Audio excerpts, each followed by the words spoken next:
হাবিব সাল্লাল্লাহু আলাইহি ওয়াসাল্লাম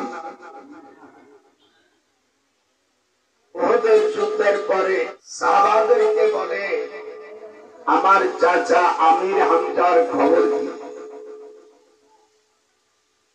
হযরত আমির হামজা তো শাহাদাত বরণ করেছে।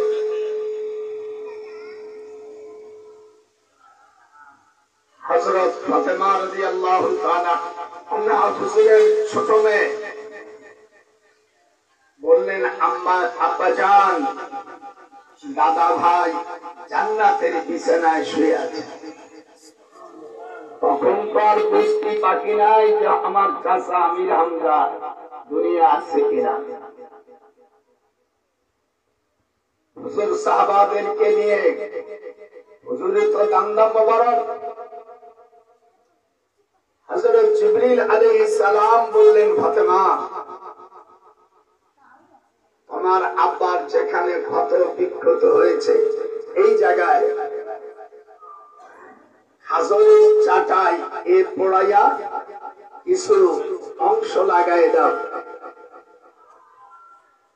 লাগাই দেওয়ার পরে ফাতেমা হাত তুলছে, আল্লাহ, এই খাজুরের পাটি পোড়ার চাইতে তো আমার তো আপনার কাছে বেশি মূল্যবান। আল্লাহ বলছে, ফাতেমা, তোমার আব্বার যেখানে শরীরে ক্ষত হচ্ছে দেখতে আছে নাকি? আল্লাহ তাআলা নিরাময় করে দিলেন। হুজুর সাল্লাল্লাহু আলাইহি ওয়াসাল্লাম যারা অনিচ্ছাকৃত ভাবে যারা রাস্তাঘাটে বিভিন্ন জায়গায় অ্যাক্সিডেন্ট হয়ে মারা যায়, এরা শহীদের রাস্তা পাবে। বলুন আল্লাহু আকবার, জোরে বলুন আলহামদুলিল্লাহ। এরা শাহাদাত বরণ করেছে। আমি 1966 সালে ঢাকা বিশ্ববিদ্যালয় আইন ও বিচারে অনার্স মাস্টার্স কমপ্লিট করে তখন পাকিস্তান বোর্ডে আমি স্কলারশিপ নিয়ে ইউনিভার্সিটির শিক্ষক থাকা অবস্থায় পিএইচডি করেছি। ওখান থেকে আমার মদিনা ইউনিভার্সিটি ওয়ালারা 12 বছর রেখেছে।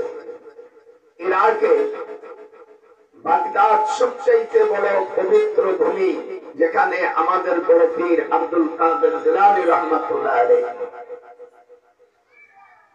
এখানে শুয়ে আছেন। ওনার নামে একটা বিশ্ববিদ্যালয়, ওই বিশ্ববিদ্যালয় আমার প্রফেসর, আমার স্যার ডক্টর ইব্রাহিম খলিল, উনি মিশর ইউনিভার্সিটি আইন বিভাগের ডিন ছিলেন। উনি আমাকে আরবিতে বললেন যে তুমি চলে আসো।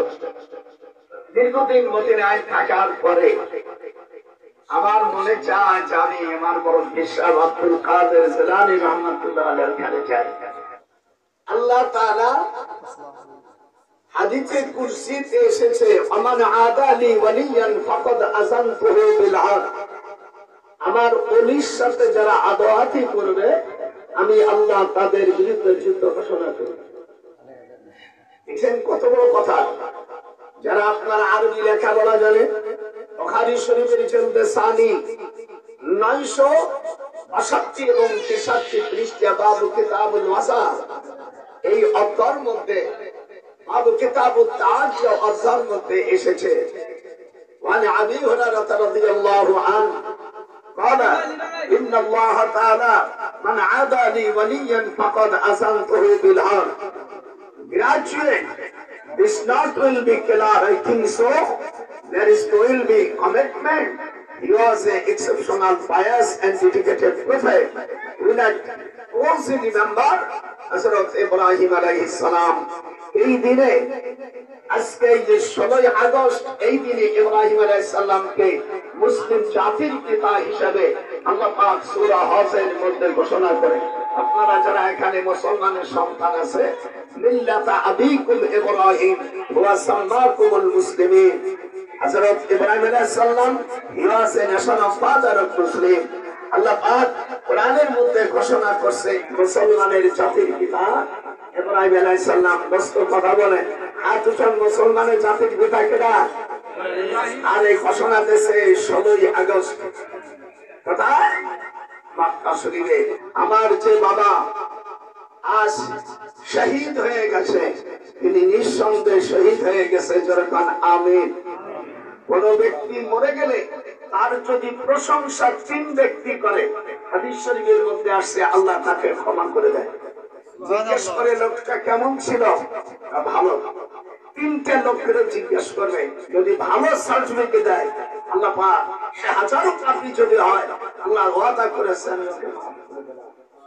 মুসলমানদের আল্লাহ ভালোবাসে। আমরা তো মুসলমান হতে পারি। খবরদার খবরদার, মুসলমানের বড় সম্পদ হলো নামাজ।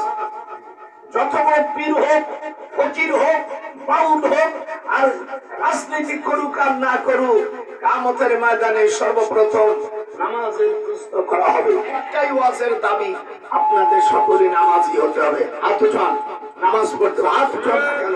মরতেই হবে, মরতেই হবে, এখান থেকে আর রেহাই নাই। কেউ শহীদ হয়ে মারা যাবে, কেউ অসুখ হয়ে মারা যাবে, কেউ বয়সের তাড়নায় মারা যাবে, মরতেই হবে। মরার হাত থেকে কার বাঁচার জোনায়। যারা আমার মা বোনেরা আসছেন, আপনাদের অনুরোধ করি, নামাজ হলো সঙ্গের সাথী। যে নামাজ পড়বে কবর তার নূর হয়ে যাবে। খবরদার, আজ যদি ইসলামী রাষ্ট্র হতো, ইসলামী যদি আইন, যদি পার্লামেন্ট হতো, তাহলে আল্লাহ পাক কোরআন মাজিদের মধ্যে বলেছেন, আল্লাযীনা ইম্মাক্কানাহুম ফিল আরদ আকামুস সালাত। আমি মুসলমানদেরকে যখন রাষ্ট্রের ক্ষমতা দেব, যখন মুসলমান রাষ্ট্রের ক্ষমতা পাবে, সর্বপ্রথম নামাজকে প্রতিষ্ঠিত করবে, নামাজের বিল আনবে। এটা সূরা হজের 41 নম্বর আয়াত আছে। হুজুর বলছেন, তুমি চেয়ারম্যান, তোমার এরিয়া যে মুসলমান আছে তারা নামাজ পড়ছে কিনা এই তদারক যদি না করো, ওই চেয়ারম্যানকে এক কদম হাঁটতে দেবে না। এমপি সাহেবকে বলবে, তোর এরিয়া যতদূর ছিল, 7-8 ইউনিয়ন আছে, কয়টার মন্ত্রী ছিল, তোর লোক নামাজ পড়কে জবাব দে। এরপরে ধরবে মন্ত্রীকে, তুই একটা বিষয়ের মন্ত্রী সারা বাংলাদেশে, সে প্রতিমন্ত্রী হোক আর উপমন্ত্রী হোক আর সে ক্যাবিনেট মিনিস্টার হোক, তাকে জিজ্ঞাসা করবে, তোমার এরিয়ার লোক, তুমি যে ডিপার্টমেন্টে নামাজ পড়াইছো কিনা এইটা আগে দেখো। আল্লাহর বাণী, আমি তোমাকে যখন রাষ্ট্রের ক্ষমতা দেব, সেটা আজ বড় দুঃখের বিষয়।